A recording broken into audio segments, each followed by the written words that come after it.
Business करना एक बात होती है और मार्केट लीडर बनना अलग बात होती है। क्लासमेट के नोटबुक से लेकर yippee के नूडल्स तक, आशीर्वाद का आटा से लेकर बी नेचुरल के जूसेस तक, कोई न कोई ऐसा प्रोडक्ट तो जरूर होगा जिसे आपने देखा और उसका इस्तेमाल किया होगा। यह कहानी है भारत के एक सबसे बड़े संगुटिका आईटीसी लिमिटेड की। आईटीसी लिमिटेड की शुरुआत 24 अगस्त 1910 में imperial tobacco company of India limited के नाम से हुई थी। आपको जानकर शायद हैरानी हो, आईटीसी जिसके कोई न कोई प्रोडक्ट को आप अपने रोज की जिंदगी में इस्तेमाल करते हैं, वो सिगरेट या कहे तो टोबैको का बिजनेस करती थी। अपने 16th बर्थडे पर आईटीसी ने अपना पहला ऑफिस 24 अगस्त 1926 में कोलकाता के राधा बाजार में लिया और वहां अपने लैंडमार्क बिल्डिंग वर्जीनिया हाउस को बनाया। आईटीसी अपने शुरुआती दिनों से ही सिगरेट के कारोबार में अच्छा पैसा बना रहा था, पर उसे आगे ले जाने वाले लोग हमेशा से दूरदर्शी थे। आईटीसी अपने शुरुआती दिनों में बस सिगरेट बनाने पर ध्यान दे रहा था और सिगरेट पैकेजिंग की सामग्रियां वो बाहर से लिया करता था। पर अपने 15th साल में आईटीसी ने सिगरेट बनाने के साथ साथ उसके पैकेजिंग की जिम्मेदारी भी खुद उठाते हुए अपना पैकेजिंग और प्रिंटिंग बिजनेस शुरू कर दिया और वो आज भारत का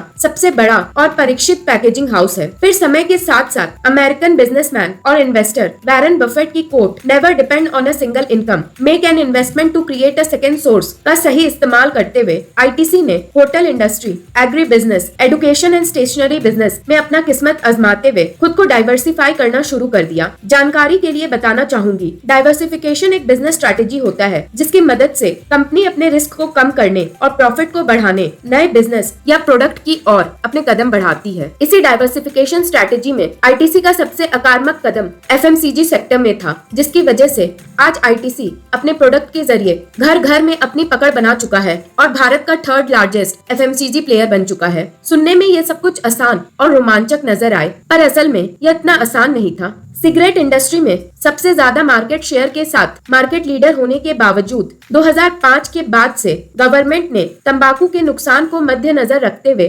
तंबाकू इंडस्ट्री में स्ट्रिक्ट रूल्स लगाना शुरू कर दिया। इन रूल्स ने तंबाकू इंडस्ट्री को झंझोड़ना शुरू कर दिया था। मार्केट लीडर होने के बावजूद धीरे धीरे तंबाकू इंडस्ट्री में टैक्स का दबाव बढ़ने लगा और उनके शेयर प्राइस गिरने लगे। इन सब के साथ साथ अब आईटीसी जैसी बड़ी कंपनी को अपने ब्रांड इमेज सुधारने और अपने प्रोडक्ट्स द्वारा घर घर अपनी पकड़ बनाने की सोच सताने लगी। इन सब को मद्देनजर रखते हुए आईटीसी अपने मोस्ट प्रॉफिटेबल बिजनेस सिगरेट से कमाए हुए पैसे को आक्रामक रूप से एफएमसीजी, लाइफस्टाइल, सब जगह पैसे कमाने की उम्मीद से डालना शुरू कर दिया। करोड़ों की कमाई दौलत को अलग अलग बिजनेस में डालने के बावजूद ऐसा नहीं था कि आईटीसी ने रातों रात प्रॉफिट्स को देखना शुरू कर दिया हो। लॉसेस सहने के बावजूद आईटीसी ने अपने बिजनेस स्ट्रैटेजीज पे काम करना नहीं छोड़ा और आखिर में सफलता की तरफ खुद को पहुंचा ही दिया।